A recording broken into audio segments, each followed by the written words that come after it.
சூரியன் சிமிகாவின் இந்த சூழ்ச்சியிலிருந்து உன்னால் தப்ப முடியாது சனி. உன் குடும்பத்தினருடனேயே மோது. உனது நாற்புறமும் சூரிய தேவர், தர்மராஜா, ஹனுமான் போன்ற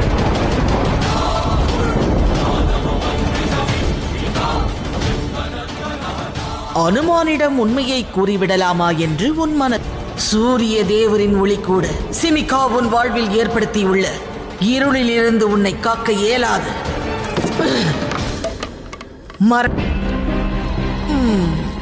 அப்பாவி ஏமி அழுது அழுதே அவள் ஓய்ந்து போய்விடுவாள்.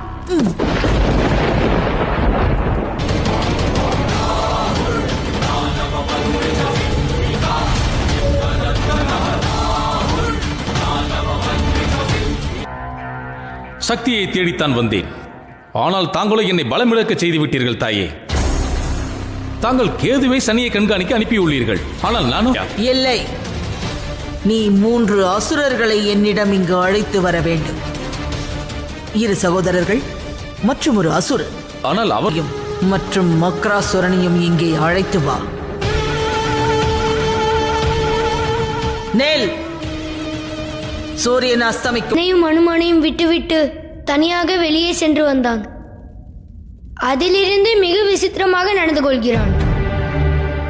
ஏன் இப்படி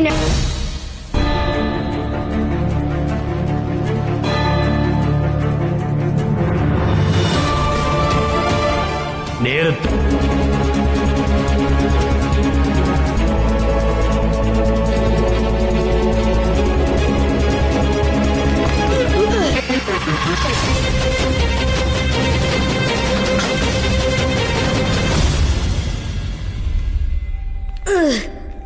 அறிவன்.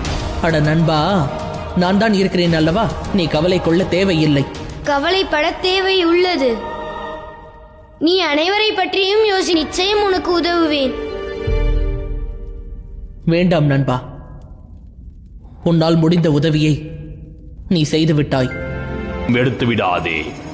அதனுடைய பலனை உனது தாயார் அனுபவிக்க நேரிடும். நான் தான் கூறினேனே, உன் தாயார் என் மூலமாக. சூரியன் அஸ்தமிக்கப் போகிறது. மகாதேவா, என்னையும் என் புதல்வனையும் ஏன் இப்படி பரீட்சிக்கிறீர்கள்? ஹனுமானுடைய தாயை கடத்துவதற்காக நிர்பந்திக்கப்பட்டுள்ளான். மற்றும் சாயாவை நாராயணரே,